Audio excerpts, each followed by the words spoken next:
Hey, it's Dan and welcome to the podcast show. In this session, I want to go through some property sourcing stuff that I think will help a lot of people. But also, if you're not a property sourcer, this information will actually help your business as well. Because most businesses, including property sourcers, they all have the same sort of problems. And so we're going to cover 3 different things that you can do that's actually going to improve your business and help you get more sales, help you increase your income, and even help on things like retention of clients and that kind of thing. So we had a lady and she came to us last week and she had this problem, and the problem was that she's looking for title splits for her property sourcing but couldn't find any in her location and didn't really know what to do. And we really broke it down into these 3 areas. And this is not just about property sourcing. This could be about, you might be a plumber running a plumbing company installing boilers. You might be a physical therapist or a chiropractor or whatever it happens to be in your business. You might be selling eco energy installation systems like solar panels, for example. Whatever that happens to be, this information will help you in your business. So the first problem that I think people come across is what we call deal flow. A deal flow comes across in all sorts of businesses. So for example, as a property sourcer, if you're not finding the deals and you're only finding 1 deal a month, that's a deal flow issue. If you're a plumber and you're just getting 1 phone call a month, that's a deal flow problem. It's not that you can't sell the stuff. It's not that you can't package up and sell deals. It's not that you don't have an ability to sell boilers. It's the fact that you've not got enough people. You've not got enough flow of people running through your business, looking at your adverts, looking at your leaflet drops, looking at your website, getting on a call and interrogating you to find out if you're a good match for them and if you're a good match for them. We call this deal flow, and deal flow is present. Let me say that again. Deal flow is present in everybody's business, and if you've got this as a problem, you need to find a way of fixing this problem. And we're a marketing agency, we're a digital agency, so we actually call deal flow marketing. It's the same thing. Deal flow and marketing is one and the same thing. Even sales, to some extent, is a deal flow problem, and sales is a marketing problem, and it's all really interlinked so tightly that once you solve your deal flow, you'll automatically find your sales coming through. So for example, if you're getting 1 phone call a month, how many of those people do you think you're going to be able to close a month? Maximum 1, normally none, right? If you've got 10 potential people coming through, how many might you sell? Well, you might sell 10, but chances are you're not going to sell 10. You might sell 3 or 4. Brilliant. Now at least you got 3 or 4. Now if you got, let's say, 100 people phoning you every month, how many of those do you want? Well, actually, you might not be able to even cope with 30 or 40. But what you can do is you can get the best out of those 30 or 40 and say do 10. 10 of the very best deals, 10 of the very best customers.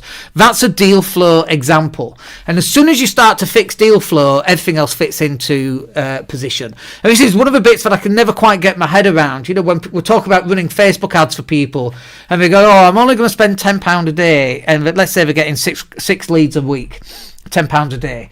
And it's like, why are you only spending £10 a day? Why not spend £100 a day, get 60 leads a week, get the best 20 and sell to them? Just the top end stuff.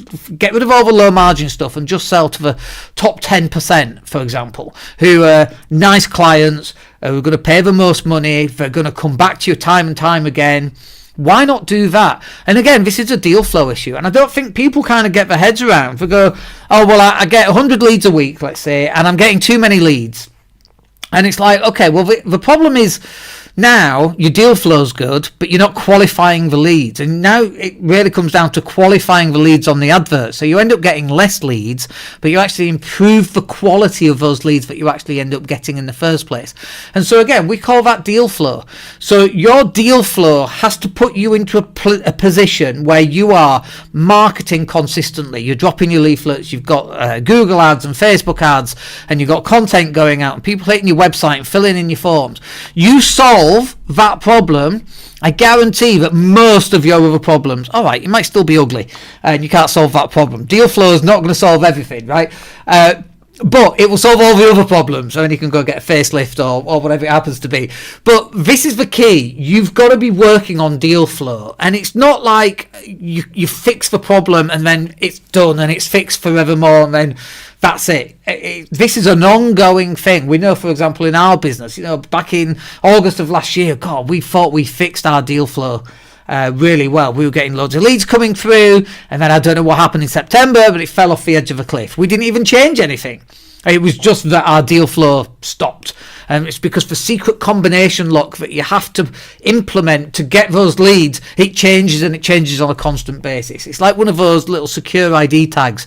When you're logging in, like a Google Authenticator, where you have to have an updated number on your phone, and then when you log into Google, it has to match, but it changes every 60 seconds. That's what deal flow looks like. As soon as you think you've got it, the thing changes. This is why marketing, leaflet dropping, headline creation, advert creation, it's an ongoing thing that never seems to end, because it never ends, because the secret combination to getting those results is constantly changing. And I think, again, this is the bit that people kind of don't understand. Like, we fix that problem, we can go on to the next thing to fix. No. You still have to maintain the fixing of the problem on an ongoing basis. You don't fix it once and then magically it works forevermore, because life is not like that. Society is not like that. Times change. There's another war somewhere. Oil has gone up yet again, or there's manipulation of the stock market. Wonder who's doing that at the moment. Answers on a postcard. So you get your deal flow sorted out, everything else will just fall into place quite nicely. And then the next bit that you need is authority. And it's all right getting deal flow, it's all right getting leads coming through, but it makes it harder to sell those leads if you are not an authority in an authority position. If you are not perceived as the expert, it makes it much harder to close those sales. Like we closed a sale this morning, actually. And the reason why the guy came with us is he's known me for a while. He's seen my videos. He saw me speak on stage in Bali, and which was nice, of course. And we've built this relationship over time. It's because we have this authority in the marketplace where we are perceived as being the experts, which we are, because we've been doing this for donkey's years. We've been doing it for 10, 15 years now.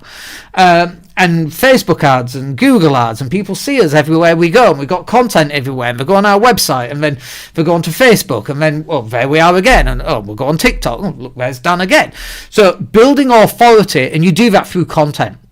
And so when you're trying to source deals, for example, property deals, or when you're trying to sell, say, a boiler or a chiropractic service, if you are not perceived as being the expert, or even the expert in a sea of experts, you're going to make it harder to actually sell that service or that product or whatever that happens to be. You have to be building authority all the way through, and the way in which you do that is by live streaming like this, pulling out the little short videos, posting those, having lots of content, giving away free information, and demonstrating your expertise. That authority will carry you a long way. And then just finally on the property sourcing thing, having deals coming through, and 10 deals a week or 10 deals a month and all these different types of deals coming through, that's wonderful. But if you've not got an investor pipeline built up, you're really going to struggle to sell those deals. So part of your job right now is to get out to networking events, and not necessarily property networking events, but other networking events, and meet as many people as you can, and ask them, you're an accountant, are you looking to do accountancy for the rest of your life, or have you got investments, what's going on there? Yeah, I'm looking at buying some buy-to-let property. All right, brilliant. Well, we can help on that, because we've got 10 deals a month crossing my desk that we can share with you. So having deal flow and having authority, and then meeting up with investors, people who actually want to buy the stuff that you can sell. Boy, you get those three things in place, your property sourcing journey is vastly superior than not having those three things in place. But is it hard? Does it take time? Of course it does. It's all hard. Life is hard. Why should this be any different? But I can tell you that if you get these three things right, and you start getting a deal flow, you're seeing as an authority in your field, and you get your investor pipeline, matching those deals with the investors becomes very, very easy to do. So look, I hope you find that useful. Very quick one today, because we're absolutely rammed with clients, but we just wanted to share that, something that came up from a conversation that we had last week, and I hope you find that useful. We'll catch up with you on the next one.